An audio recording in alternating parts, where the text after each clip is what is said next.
और जिनको अपने घरों में सुविधा है वो घरों में भी शिवलिंग बना करके शिवार्चन अवश्य करें इस श्रावण के महीने में। यदि कुछ ना हो सके, घर में मिट्टी के शिवलिंग भी ना बना सके, तो कल से श्रावण हो रहा है, इतना नियम ले लीजिए, जब तक श्रावण रहेगा 1 लोटा जल प्रतिदिन हम भगवान शंकर के मंदिर में कहीं भी जाकर शिव जी को चढ़ाएंगे। पूरे श्रावण के 2 महीने कल से ही आरंभ करना है। और आज से जिन्होंने कर दिया उनके लिए तो बहुत ही अच्छी बात है। आज तो गुरु पूर्णिमा, आज भी सोमवार का दिवस, तो जिन्होंने आज ही शुरुआत कर दी वो तो परम मंगलमय है। पर आज नहीं कर पाए तो कल से कर दीजिए। यदि बहुत कुछ नहीं कर सकते तो 1 लोटा जल शिव जी को चढ़ाएं। समी पत्र मिल जाए तो समी पत्र भगवान शंकर को चढ़ाएं, भस्मी भगवान शंकर को चढ़ाएं, विजया से भगवान को स्नान कराएं। पर देखिए आप घर में सुख समृद्धि कैसे भोले बाबा प्रदान करते हैं। बड़े भोले हैं। अरे भोलेनाथ तो इतने दयालु हैं। वो कथा आप सबने सुन रखी है कि एक चोर घंटा चुराने के लिए शिवलिंग पर चढ़ गया।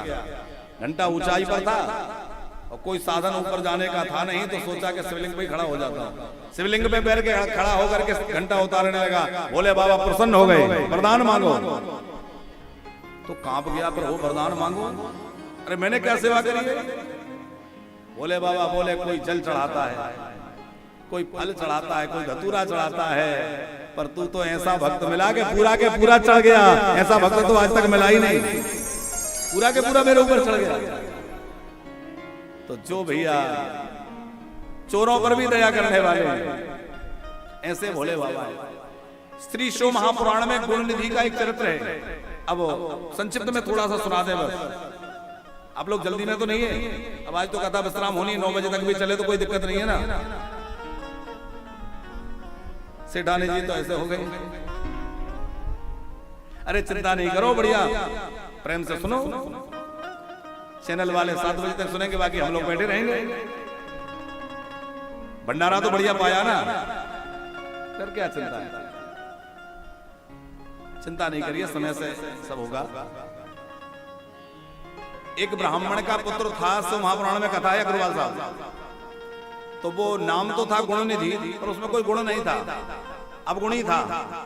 चोरी करना, जुआ खेलना, घर की संपत्ति ले जाके जुए में हार आना, इस तरह से तमाम संपत्ति नष्ट कर दी।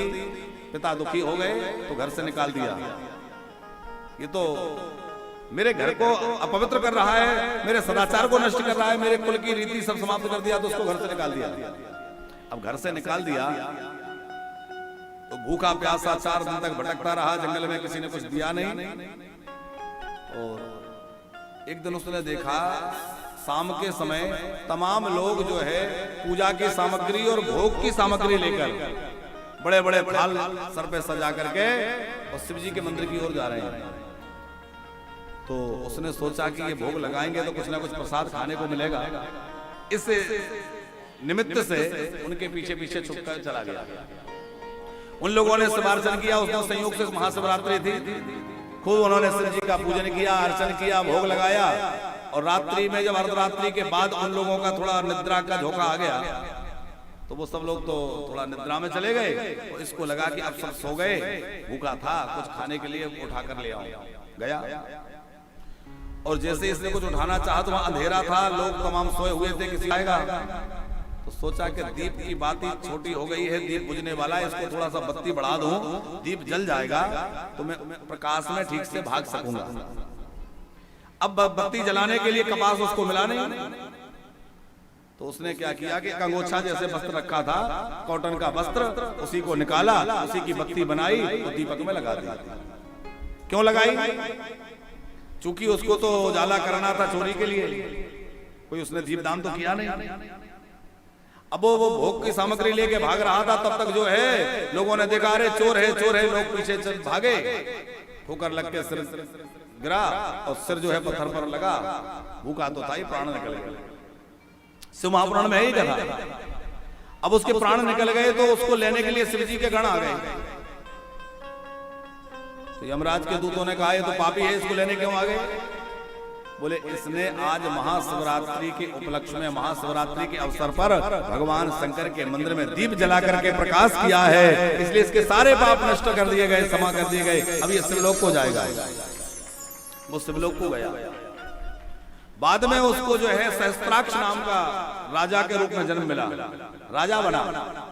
और राजा बनने के बाद उसको वो पूरी स्मृति थी कि मैं चोर था, ब्राह्मण पुत्र था, फिर मैं चोर बन गया, फिर मैंने शिव जी के यहाँ धोखे से दिया जला दिया, तो इतना बड़ा लाभ मिला कि मैं एक राजा बन गया। उसने अपने नगर में घोषणा करवा दी कि समस्त नगरवासी प्रत्येक शिवालय में खूब दीपदान करें, और स्वयं भी खूब दीपदान करता। दीपदान करते करते क्या हुआ,